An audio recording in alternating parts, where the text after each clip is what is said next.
Are you seeking an out-of-court settlement with the federal government? It's them that is holding me. They should tell me what they want to do with me. No, it's a direct question. Yes. Sir, are you seeking an out-of-court settlement with the federal government? I can't seek what I didn't initiate. They are the ones that kidnapped me and brought me here. So it's whatever they say that will happen. But your lawyer is trying to move Section 17 of the Federal High Court Act, which calls for negotiation.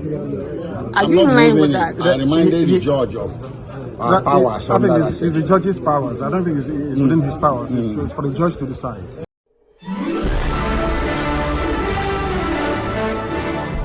Viewers and subscribers, you're welcome back again. This is still BVI Channel 1, where we bring you undiluted truth. Let me bring you up to speed with respect to Nnamdi Kanu's case as he was brought to court yesterday.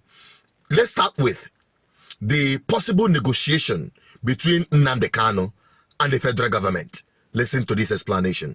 Question. You said on what grounds do you intend to approach the federal government for negotiation in line with Section 17 of the Federal High Court Act? Exactly. Well, what you heard in court about Section 17 of the Federal High Court Act is simply what the National Assembly enacted. The National Assembly enacted at that Section 17 that reconciliation shall be promoted by the court between parties before the court, criminal or civil. So it so happened, and it came to pass that today that very issue was briefly considered in open court. So it is either for the court in its wisdom to initiate it and direct that parties do go and engage in such conversation, which the court did indirectly by not opposing it and by even suggesting it, or the parties themselves, either party, either the defendant or the prosecution, can initiate it.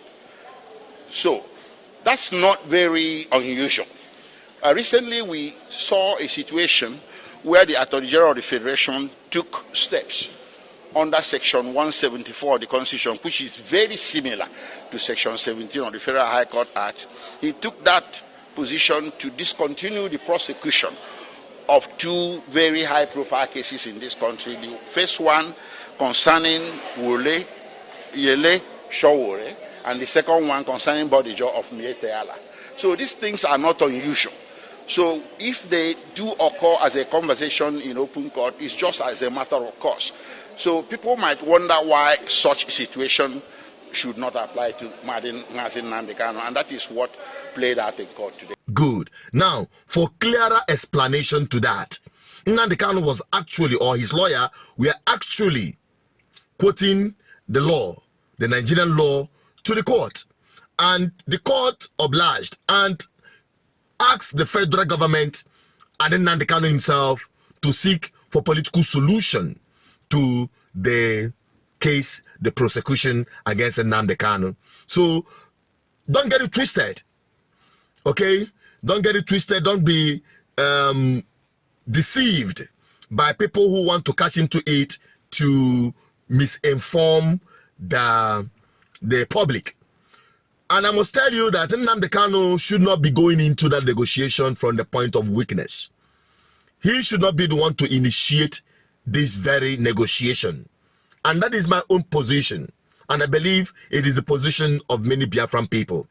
Because looking at it, the other side of the discussion is about the security in the southeast. It seems that the agent of the government sponsoring insecurity in the southeast have come to the point that they believe that in Nnamdi Kanu's point that he should come out and, quench the fire of insecurity in the southeast. So I can wear insecurity.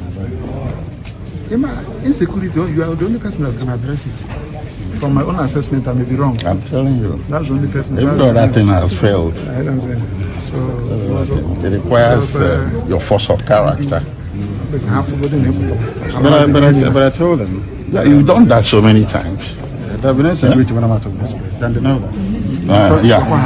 No insecurity whatsoever. I condemn any manner of killing.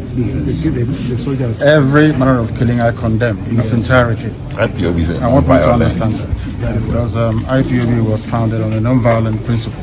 And we maintain that up until this very day. And everything, of course. And some of these soldiers, we are told, are also our people. Is that correct? Yes. And the family is now in mourning. Yes. So all the making of young widows is condemned in its entirety. I don't want it. I don't want anybody to die. Yes. We are fighting for freedom. Then how can we fight for death at the same time? It's not possible. We want people to be free. That's what we're fighting for. Nothing more. We've suffered a lot in Africa. I don't know if you know that. Africans have suffered from slavery in Arabia to slavery in Europe to slavery in America. So I think we should focus our time and devote it towards making sure that this continent stands up to what God promised it is going to be. And that's why we're doing what we are doing. Not the truncated version, but the whole thing. It's very important that you cover everything.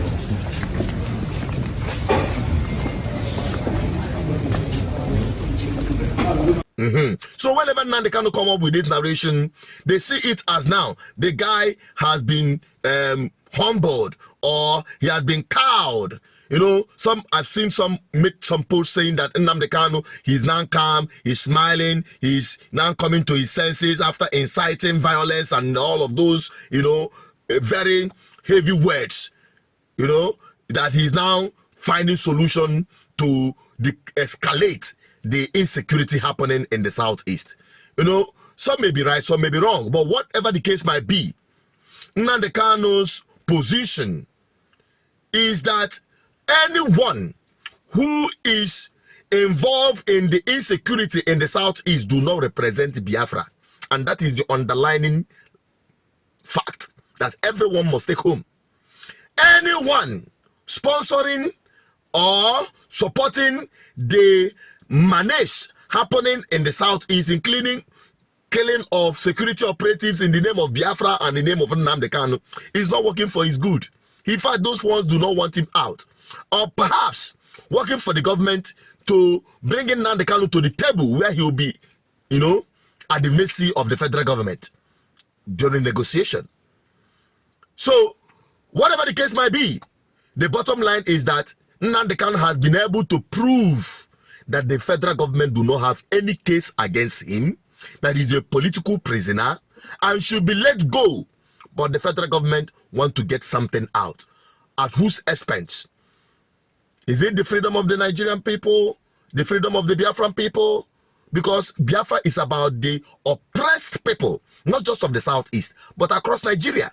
And that is what Biafra is representing, even across Africa. That's the truth. When we preach good government, that is what it's all about as well. And some people will say, oh, Nnamdi Kanu's position should be the demand of which we are making on this platform.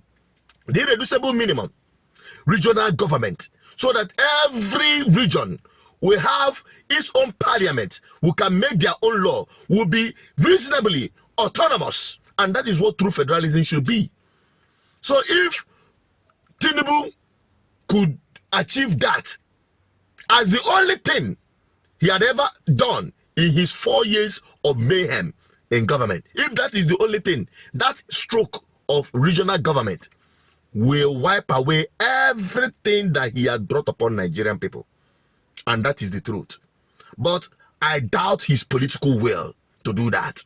That is my take. I'm not a politician. I'm just bringing it to your notice for you to consider that as well. And drop it on the comment section. Let's have your opinion on this very issue. Do you think that Nnamdi Kanu will come out stronger if they had to negotiate with the federal government? Let's have your opinion. Drop it on the comment section and help me share it. Let's have everyone on board to speak their mind, because BVI Channel 1 is here to give you the voice. What's your take? Let's have your opinion and share this video for everyone to also see and have their say. Bye-bye for now.